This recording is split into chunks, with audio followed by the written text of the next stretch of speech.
saya keluar dari ruangan ini, ya, in a couple of time dia akan mati nih lampunya akan mati. Ini dari desainnya gitu. Nanti kalau misalkan kenapa nyala nih Bang Plus, karena ada saya dan juga ada beberapa teman-teman yang bekerja. Tapi kalau kantor ini tidak ada orang, ya di bagian ini aja nggak ada orang, dia akan mati lampunya gitu. Kalau yang sana ketika nggak ada orang juga akan mati. Ya kalau benar-benar nggak ada satu gedung atau satu lantai, ya benar-benar off.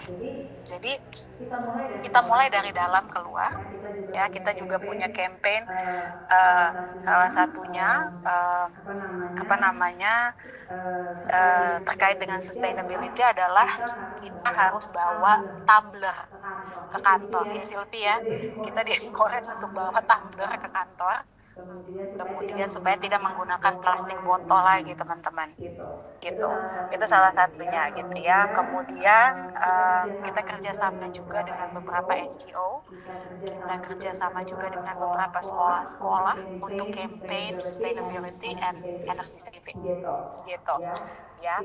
Itu yang dapat saya sharing. Nah ini kantornya Schneider, ini live nih teman-teman. Kalau teman-teman mau lihat dan penasaran, di kantornya Schneider tempat ini akan berbeda ya dengan Batam nanti. Batam itu plat, ini kantor pusatnya ya. Ini ruangan ini diciptakan dengan bukan diciptakan, didesain menggunakan teknologi EcoStruxure Building ya. Jadi yang tadi saya bilang ya seperti kurang lebih kayak punyanya Rumah Sakit Indriati dan Mayapada gitu. Ini benar-benar cost saving banget ini gedung ya, ini lantai terutama, dan sangat energy saving gitu. Oke, ada yang mau ditanyakan lagi? Ada yang nanya ya?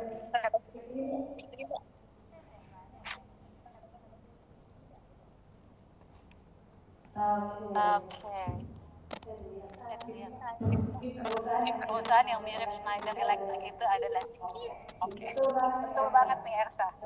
Betul banget nih Pak. Kita selalu disalahartikan dengan perusahaan tersebut ya. Apakah energi baru terbarukan sudah dimanfaatkan oleh Schneider dalam dunia industri? Yes, jawabannya iya. Kita sudah mulai bergerak ke arah sana ya teman-teman, untuk energi baru terbarukan. Dan setiap tahunnya Schneider Electric itu punya global student competition yang kita sebut dengan ini namanya. Nah tahun ini sudah selesai ya, jadi teman-teman silahkan check it out gitu ya. Tahun 2023 akan dimulai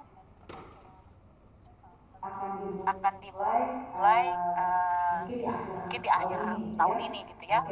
Kampanyenya sudah dimulai. Nah, saya bisa cerita sedikit terkait dengan energi baru dan terbarukan. Pemenang Go Green tahun ini, Go Green Competition, itu dari ITB teman-teman. Ya, dari ITB. Dan makanya saya bilang untuk Go Green 2023, saya pengen banget ngelihat teman-teman dari Universitas Negeri Padang itu submit idea sekalian gitu ya. Dan berbagi dengan Schneider terkait dengan project-project yang kalian lakukan dalam bidang sustainability dan juga energy management. Nah, sedikit cerita. Pemenang Go Green tahun ini mereka membuat membuat atau mengaliri sebuah desa di perairan Riau dengan menggunakan teknologi tenaga arus laut, turbin ya kalau saya nggak salah. Dan mereka sudah berhasil melistriki 16 rumah. Nah, ide nyata seperti itu yang membuat mereka menang di Indonesia, bahkan maju sampai ke level global, teman-teman. Ya, level global. Jadi mereka menang di level Indonesia, kemudian di level regional, dan yang terakhir itu di level global. Unfortunately di level global mereka belum beruntung, but know what? Melalui kompetisi ini, Go Green Competition, ya, ide mereka dilirik oleh investor. Okay, so kalau kalian punya ide Oke, bukan hanya sekedar ide, tapi kalian memang sudah menjalankan project ya yang berkaitan dengan sustainability, energy management, dan itu for the good cause ya, untuk kebaikan rakyat Sumatera Barat, please do submit your project for Go Green Competition. Karena kesempatan yang sama untuk teman-teman ITB tahun ini juga terbuka buat teman-teman di Universitas Negeri Padang, gitu ya. Oke. Apakah peran Schneider dengan pengaruh 5.0 pada masa yang akan datang? Saya boleh tanya, ini 5.0 maksudnya apa?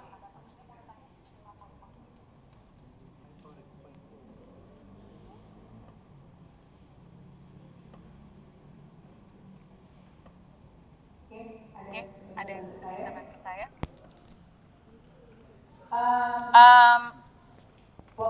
Waktu saya sebenarnya udah habis nih teman-teman ya.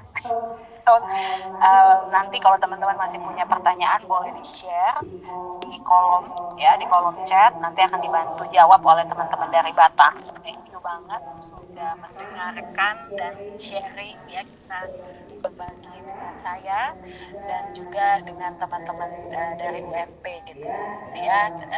Nah, saran saya adalah nanti ketika ini habis ini adalah tim Batam yang akan presentasi ya, teman-teman please be proactive. Oke, karena you will see a lot of interesting interesting fact gitu ya, atau hal-hal yang menarik yang ada nanti di Batam sana yang mungkin teman-teman juga belum tahu ini apa ya. Oke, so please pay attention and be proactive. So Catherine, I leave it to you. Oke, thank you Mbak Flo untuk penjelasannya dan informasi dari untuk teman-teman UNP. Oke, teman-teman UNP, untuk mempersingkat waktu, kita langsung move aja. Tadi dari Schneider Indonesia Jakarta, kita langsung move ke Batam ya. Di Batam nanti ada dengan Bapak Budi Sulistiarto selaku Digital Transformation Leader. Nanti juga ada Mbak Catherine dan Mbak Heldi selaku Digital Project Leader and Analyze. Oke, Mbak Catherine mungkin bisa dibantu untuk teman-teman Batam untuk di show. Halo Bapak-Bapak dan Ibu-Ibu serta rekan-rekan semua, peserta live virtual tour pada hari ini, saya ucapkan selamat datang di Schneider Electric Manufacturing Batam. Saya Budi Sulistiarto, Digital Transformation Leader, nanti akan mengajak Bapak-Bapak dan Ibu-Ibu secara virtuali untuk melihat seperti apa sih implementasi dari digital solusi yang ada di Schneider Electric Manufacturing Batam.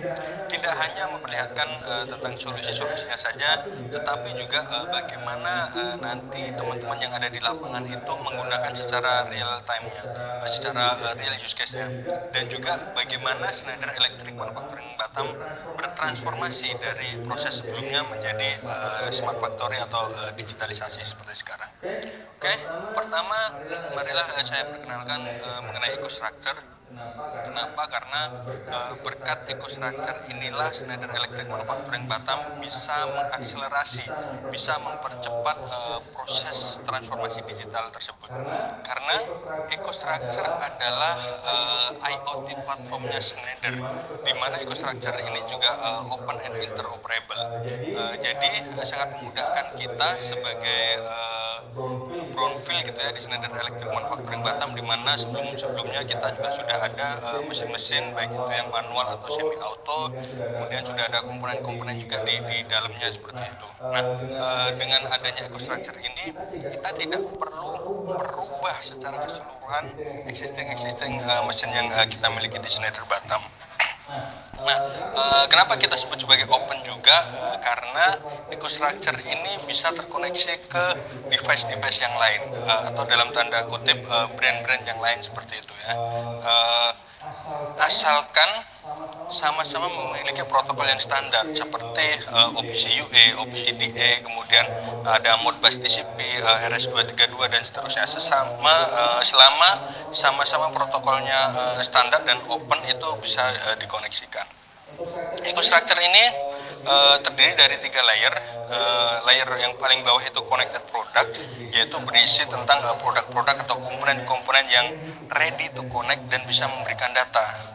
kurang lebih contohnya seperti sensor, ada temperatur sensor, humidity sensor, pressure sensor, kemudian juga ada HMI, ada juga push button dan sebagainya. Jadi semua komponen yang bisa memberikan data atau ready terkoneksi masuk ke dalam kategori connected product. Di layer kedua ada edge control. Edge control ini bisa kita sebut juga sebagai controller atau middleware, di mana tugasnya nanti mengkoleksi data yang didapatkan dari connected product tersebut, kemudian kita olah, kita bikin programnya di sana, kemudian kita put arithmeticnya, formula juga di sana sebelum nanti kita kirim ke layer ketiga.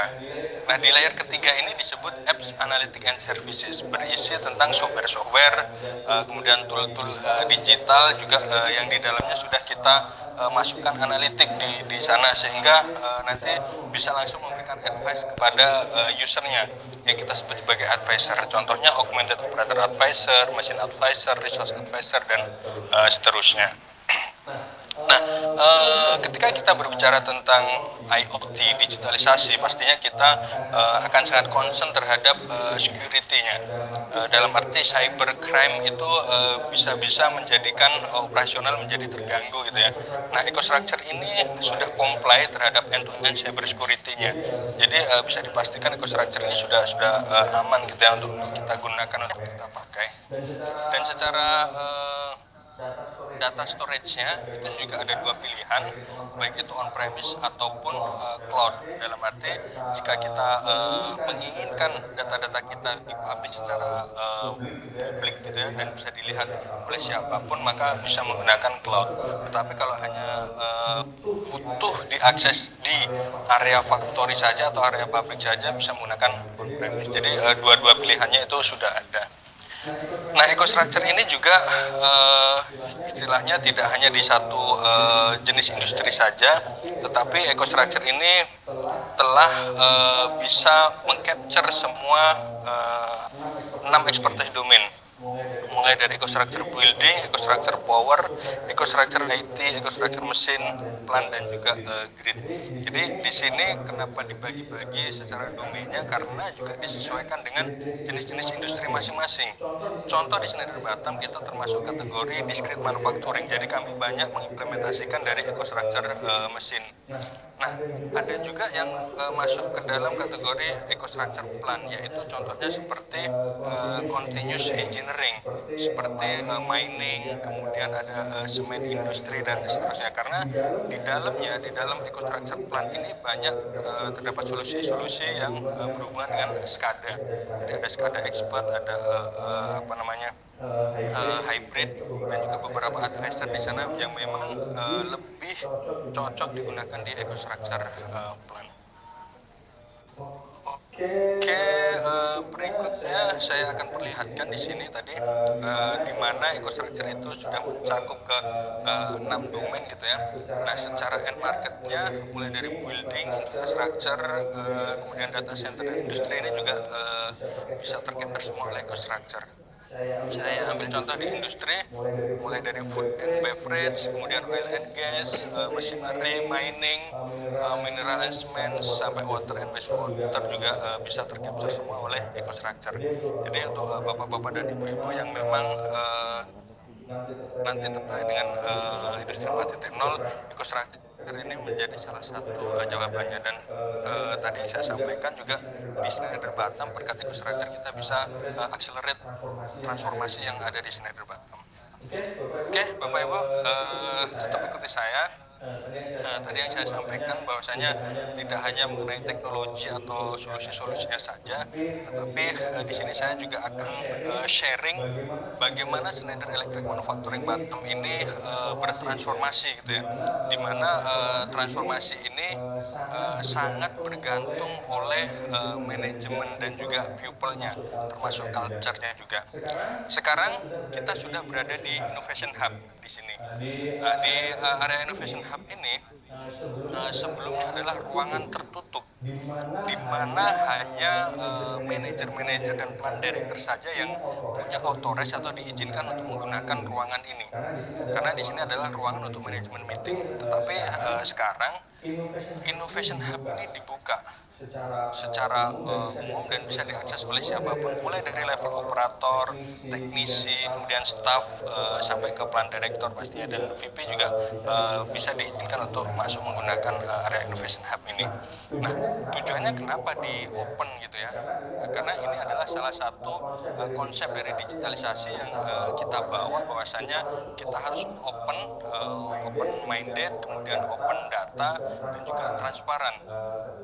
Karena nantinya dengan adanya connectivity, kemudian connectivity itu pastinya semua data-data yang ada di area produksi operasional akan kita ambil semua, kemudian nanti akan divisualisasikan menjadi suatu dashboard ataupun report, di mana di situ sangat jarang untuk atau bisa dibilang di situ avoid adanya manipulasi data gitu. Makanya kita start dengan open dan transparansi.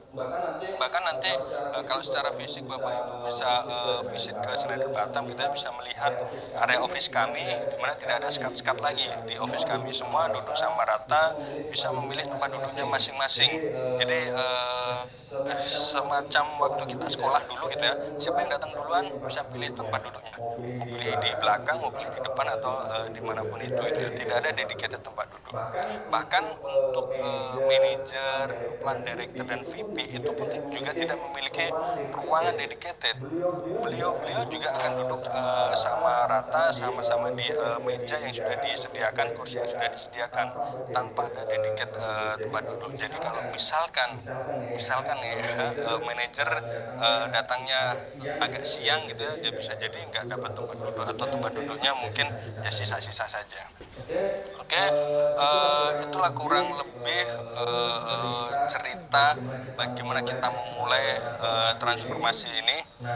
Nah, berikutnya saya akan sedikit di sini sharing.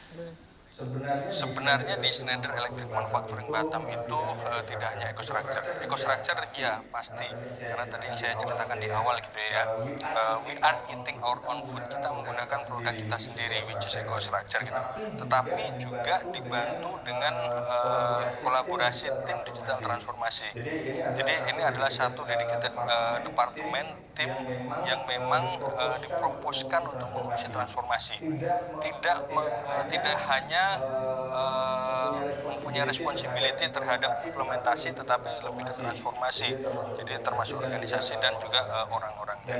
Dan di bawah digital transformation ini kita juga bisa men-tailor, membuat produk-produk atau membuat aplikasi-aplikasi sendiri yang itu memang dibutuhkan oleh teman-teman yang ada di area produksi.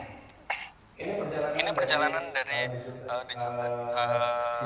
digitalisasi kami. Jadi perusahaan kita start dari 1991 sampai 2012 itu masih manual proses. Kemudian di 2013 sampai 2016 mulai dengan automation deployment. Tetapi untuk informasi, tidak semua mesin yang ada di Schneider Batam itu sudah otomatis. Nah, di akhir 2017 itu kita start untuk digital solusi, implementasi digital solusi dan smart factory program. Nah, tadi saya sampaikan tidak semuanya automation, tidak semuanya otomatis, tetapi bisa kita convert atau tetap bisa kita jalankan digital program di Schneider Batam. Karena apa? Karena konsep yang kita bawa adalah tetap business value gitu ya. Jadi hanya mesin-mesin yang kritikal dan itu kita identifikasi memang juga memberikan saving yang besar, sehingga return of investment-nya juga sesuai dengan requirement dari finance, maka itulah yang kita implementasi. Tidak harus semua mesin kita implementasikan IoT, tidak harus semua komponen-komponen yang ada di produksi itu juga kita implementasikan digital solusi kalau memang tidak membawa business value buat kita, seperti itu ya. Dan journey-nya di Schneider Batam itu masih continue sampai dengan sekarang ya, karena untuk digitalisasi ini juga akan terus berkembang gitu ya. Yang tadi mulai connectivity, kemudian nanti ada data analitik, artificial intelligence, kemudian nanti juga machine learning dan seterusnya gitu ya. Jadi masih terus berkembang, dan di Schneider Batam juga terus mengikuti perkembangan tersebut untuk journey-nya.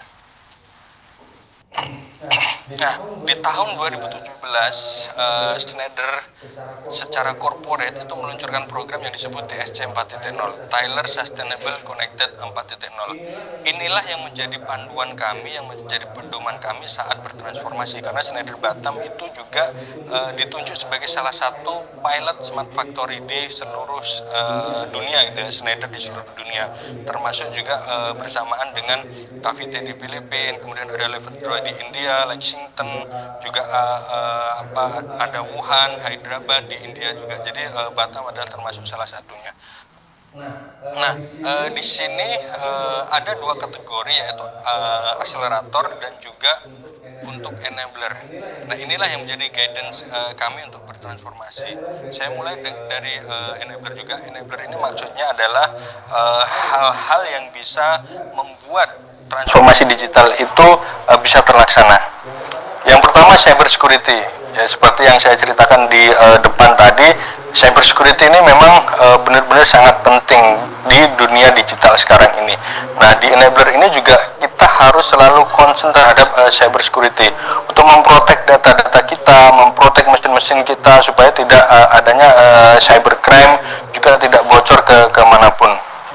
Nah, setelah itu enabler yang berikutnya adalah data analytic. Setelah data-data bisa terkoneksi, setelah data-data bisa dikoleksi gitu ya. Nah, yang berikutnya, data ini mau diapakan? Apakah hanya untuk koleksi saja, disimpan saja, terus tidak ada action apapun di situ?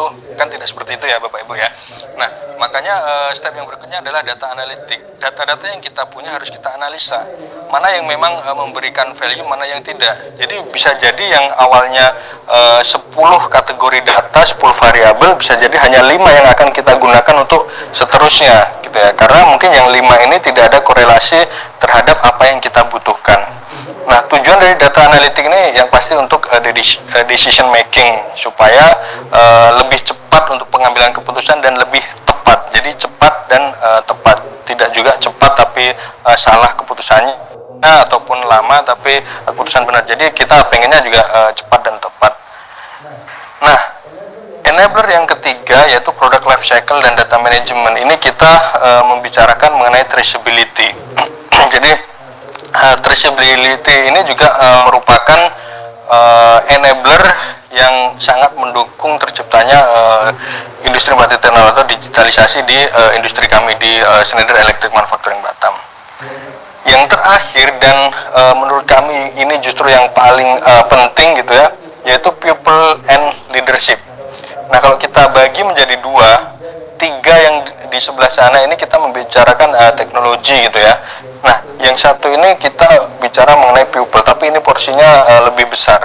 Karena bagaimana solusi-solusi digital atau tool-tool digital yang kita miliki ini benar-benar meng-empowering people.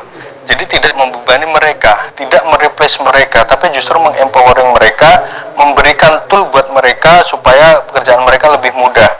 Dan bagaimana nantinya juga kita mengencourage teman-teman yang ada di lapangan gitu ya, supaya mereka punya digital mindset dan digital attitude, supaya juga tool-tool digital yang kita implementasikan itu benar-benar mereka pakai sehingga memberikan manfaat buat mereka. Nah, untuk akseleratornya ini biasa kita sebut sebagai horizontal integration gitu ya. Jadi mulai dari startnya adalah source, yaitu supplier, sampai end-nya itu adalah deliver, itu bisa jadi customer gitu. Nah, jadi secara horizontalnya itu harus terlaksana semua supaya adanya akselerasi untuk digital implementasi. Jadi bisa kita bayangkan kalau misalkan digitalisasi itu hanya kita lakukan di tempat kita atau di make di industrinya saja. Sedangkan raw material itu kita dapatkan dari supplier. Jadi juga nanti tetap kita akan struggling ketika mendapatkan raw material. Dan juga termasuk di customer atau distribution center, ketika kita sudah digital tetapi di customernya belum, atau secara distribution center itu belum, juga tidak ada komunikasi yang lancar di situ. Nah, inilah perjalanan perjalanan dari solusi-solusi digital yang kita miliki di Schneider Batam, kalau kita lihat ada dua warna, ada hijau tua dan hijau muda. Hijau tua ini adalah bagian dari EcoStruxure yang kita implementasikan di Schneider Batam. Yang hijau muda ini adalah adopsi dari solusi-solusi eksternal dan juga beberapa solusi-solusi yang memang kita ciptakan sendiri berdasarkan dari pain point yang kita dapatkan di area produksi, baik itu berhubungan dengan departemen produksi, departemen maintenance, quality, dan seterusnya. Jadi kita mengkoleksi semua data-data atau istilahnya keluhan-keluhan dari masing-masing departemen untuk kita simpan menjadi idea bank. Dan di idea bank ini kita mencoba mencari solusinya dalam kategori digital solusi seperti itu. Di awal kita fokus di produksi gitu ya, jadi kita fokus di make kita sendiri di industri. Tetapi di tahun berikutnya kita juga mulai sebar di warehouse juga, di outgoing juga, dan di customer. Bahkan sampai di 2021 sekarang ini, mulai dari supplier, warehouse, produksi, outgoing, dan customer secara horizontal integration itu sudah kita terapkan solusi-solusi digital. Nah, kurang lebih seperti ini yang ada di area produksi. Jadi sudah ada beberapa solusi-solusi digital yang ada di sana yang memang membantu operasional gitu ya, tidak menggantikan mereka. Operator-operator masih mengoperasikan mesin-mesinnya, teknisi juga masih memperbaiki mesin-mesinnya. Hanya saja mereka diberikan tool untuk troubleshooting, kemudian untuk identifikasi, untuk reporting, recording, dan sebagainya. Jadi yang dulunya adalah kegiatan monoton yang harus mereka lakukan seperti record dan report gitu ya. Nah, sekarang sudah dibantu oleh digital solusi sehingga mereka bisa fokus untuk lebih membuat produk supaya efisiensi dan operasional efisiensinya meningkat gitu ya, termasuk juga di maintenance, jadi mengurangi MTTR, mean time to repair, sehingga mereka bisa lebih fokus terhadap action plan atau improvement nantinya. Nah, ini salah satu yang dilakukan oleh manajemen, yaitu kita membentuk departemen digital transformasi. Kemudian selain itu juga adanya digital internship program. Jadi kombinasi antara departemen digital transformasi dan digital internship program. Nah, apa korelasinya? Korelasinya sebenarnya ada di stage 2 ini. Nanti saya akan sampaikan. Nah, di key success factor and challenge kita bagi menjadi 3 stage. Stage yang pertama itu preparation ya, atau kita mendefine value-nya. Kemudian yang kedua launching. Yang ketiga mengencourage untuk digital mindset-nya. Jadi stage pertama kita harus secure dulu pupil-nya. Pupil yang kita maksud di sini adalah senior management level. Jadi untuk digitalisasi ini tadi yang saya sampaikan juga sangat dipengaruhi oleh pupil dan organization change-nya, makanya harus ada komitmen dari senior management supaya antara atas dengan bawah ini sama-sama kita mau bertransformasi. Ketika tidak ada komitmen, maka di situ akan cukup struggling bagaimana kita bertransformasinya. Karena tadi sekali lagi yang saya sampaikan tidak hanya teknologi gitu ya. Harus di-set secara clear timeline-nya, roadmap-nya, kemudian apa-apa saja yang mau kita capai atau goal apa yang mau kita dapatkan. Dan juga yang pastinya investment gitu ya. Nah, itu di step pertama. Di step kedua kita start dengan pilot project. Karena di Schneider Batam itu kita bertransformasi ke digitalisasi ini kita menggunakan agile management ya untuk projectnya, tidak menggunakan waterfall. Jadi kita mulai dengan scope yang kecil-kecil, tetapi return of investment-nya lebih cepat dan kompleksitinya lebih rendah seperti itu, sehingga kita langsung bisa mendapatkan value-nya atau benefit-nya. Nah, kemudian juga bisa jadi di dalam perjalanan itu sesuatu hal yang sudah kita set up timeline-nya atau roadmap-nya itu berubah. Karena tadi agile, ya kita mengikuti sesuai kebutuhan yang ada di industri. Karena bisa jadi ada yang lebih urgent yang akan kita buat dibandingkan dengan yang ada di roadmap-nya atau pipeline-nya. build digital kompetensi. Nah, inilah tadi yang hubungannya antara digital transformasi dan digital internship program, yaitu di bagian build digital kompetensi. Nah, yang pastinya di Schneider Batam pun di awalnya kita juga tidak memiliki